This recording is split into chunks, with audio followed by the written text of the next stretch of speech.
kita dari alam jahiliyah hingga alam Islamiyah, dari alam kebodohan hingga alam yang penuh ilmu pengetahuan ini.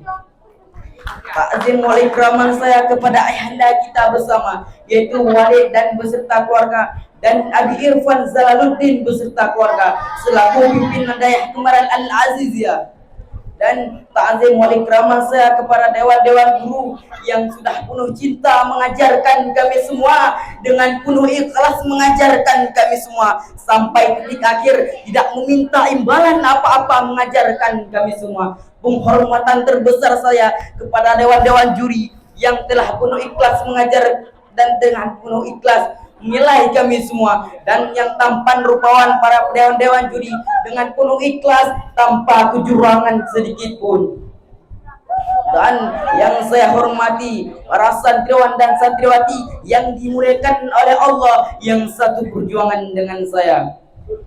Tidak saya panjangkan mukadimah, langsung saja saya masuk ke judul pidato saya yang berjudul mengenang hari lahirnya Muhammad sallallahu alaihi wasallam. Jemaah yang dirahmati Allah, setiap datangnya bulan Rabiul Awal, tepatnya pada tanggal 12, kita diperingati dengan kelahiran Nabi Muhammad bin Abdullah di kota Mekah. Beliaulah yang diutus oleh Allah Subhanahu wa taala untuk membawa Islam. Beliaulah yang diutus oleh Allah Subhanahu wa taala untuk membawa Islam, untuk menyebarkan agama Islam, dan beliaulah yang menyebarkan agama Islam ke seluruh penjuru dunia, bahkan agama Islam menjadi agama yang rahmatan lil alamin. Nabi Muhammad memiliki akhlak yang terpuji, bahkan Ibunda Aisyah pun mengatakan bahwasannya akhlak Rasulullah adalah Al-Quran yang berjalan. Nabi Muhammad merupakan suri teladan yang sempurna bagi umat manusia, dan akhlak yang dicontohkan oleh Rasulullah adalah pedoman dalam berhubungan horizontal sesama umat manusia dan hubungan vertikal kepada Allah Subhanahu wa taala. Ada pertimbangan dalam pengalaman akhlak yang harus dipraktekkan ke bekal keimanan. Allah berfirman dalam Al-Qur'annya surah Al-Ahzab ayat ke-21 yang berbunyi, A'udzu billahi minasyaitonir rajim. Bismillahirrahmanirrahim. Laqad kana lakum fi rasulillahi uswatun hasanah liman kana yarjullaha wal yawmal akhir wa dzakarallaha katsiran.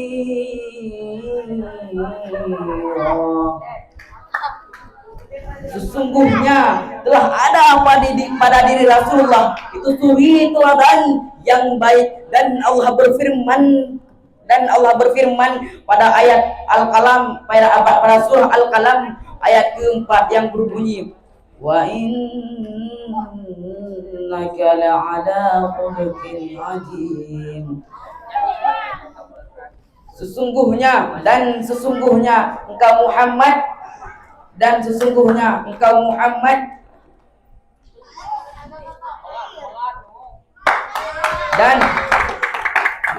Muhammad benar-benar berbudi pekerti yang agung. Kemuliaan Rasulullah tidak hanya umat Islam yang mengakui, bahkan umat non-muslim pun mengakui perangai beliau, sampai-sampai beliau digelari dengan Al-Amin, yaitu dengan penuh kejujuran.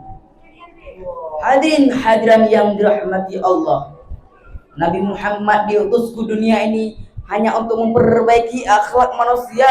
Syekh Yusuf Al-Qaradawi dalam kitabnya Kaifa Nata'amal Ma'al Quran mengatakan bahwasannya salah satu tujuan syariat Islam hanya untuk menyucikan hati manusia dan untuk memperbaiki akhlak manusia. Rasulullah SAW bersabda dalam hadisnya, innama bu'istu liutammima makarimal akhlak. Sesungguhnya aku Muhammad diutus ke dunia hanya untuk memperbaiki akhlak manusia.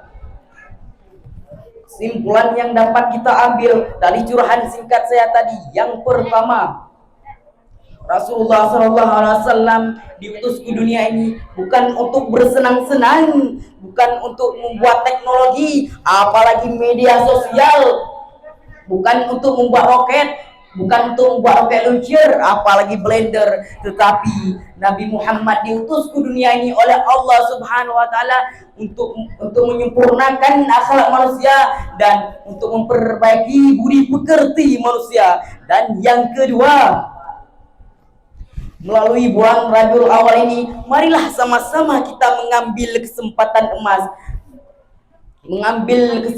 emas buat mengenang sosok Nabi yang kita rindui, kita cintai, yaitu inilah bulan beliau dilahirkan. Marilah sama-sama kita wujudkan rasa sayang kita kepada beliau. Bagaimanakah caranya?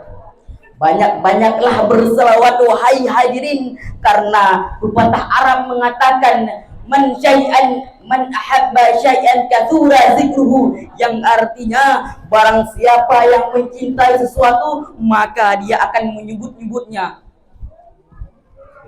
Jika seseorang laki-laki mencintai seseorang perempuan, maka dimanapun dia berada, kapanpun dia pasti akan sentiasa mengingat perempuan itu dan menceritakan perempuan itu. Dan jika orang tersebut mencintai harta dan tahta, dimanapun, bagaimanapun, dia akan mengingat harta itu dan berharap bisa memilikinya. Dan jika orang tersebut mencintai Rasulullah, suka kepada Rasulullah, maka dimanapun, bagaimanapun keadaannya, dia akan sentiasa mengingat Rasulullah dan menyebut nama-namanya dengan berselawat. Itulah cinta yang hakiki. Semua adalah fata morgana. Mungkin hanya sekian curahan yang dapat saya sampaikan. Lebih dan kurang saya mohon maaf. Gunung guru teh tungku ka bekah siblah. Jinupok gajah ngancang ukure. Lonjak badayahnya akan dia minta ijazah, melainkan amanah mangan ya amanah mangan ya wujud ukure. Wabillahi taufiq wal hidayah. Wassalamu alaikum warahmatullahi wabarakatuh. Waalaikumsalam warahmatullahi wabarakatuh. Peserta yang boleh tampil atas nama Tuku Muhammad Azir, alamat Lampung Idire.